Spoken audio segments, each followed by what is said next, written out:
اترفعش فيها الأذان لأكتر من 500 سنة. في لعنة ساكنة الجدران دي لحد النهاردة، قصة خيانة وغدر.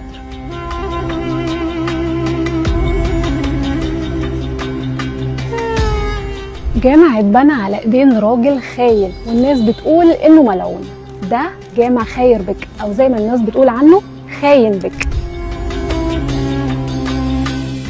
في مدينة الألف مأذنة منهم ما اترفعش فيها الأذان لأكتر من 500 سنة. الناس بتقول إن في لعنة ساكنة الجدران دي لحد النهاردة. وغير كل مساجد القاهرة، المسجد ده بيحكي قصة خيانة وغدر. الأمير خير بك كان واحد من كبار أمراء المماليك الجراكسة، الأمير اللي خان سلطانه.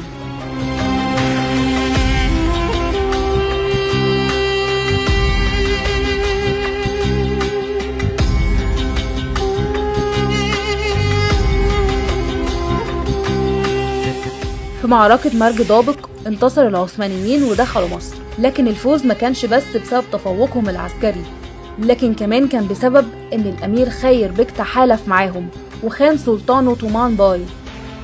ده غير انه كان قائد مجموعة من الجيوش خلال المعركة دي، ووقت الجد سحب الجيش بتاعه وتراجع ومشي في البلاد ينشر شائعات بموت السلطان في الحرب، بالتالي انخفاض الروح المعنوية.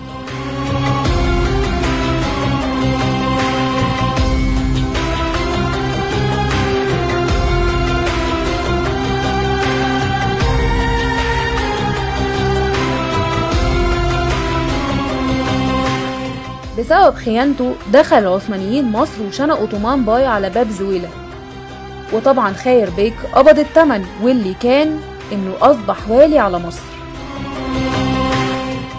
المصريين كرهوه وسموه ما بينهم وما بين بعض خاين بك. حاول كتير انه يكسب رضاهم، لكن كل محاولاته قالت بالفشل. كان منها مثلا بناء الجامع ده، ولكن الجامع ولا اتدخل ولا اتصلى فيه.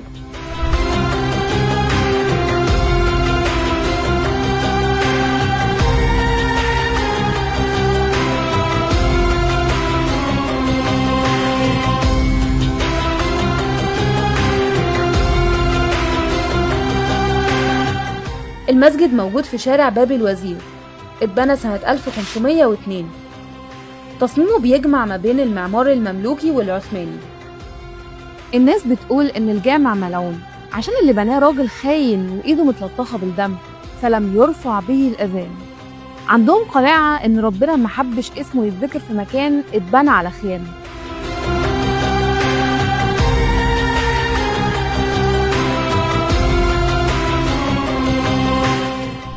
الخيانة من الذنوب اللي صعب تتغفر، وده اللي بيأكده الجامع ده.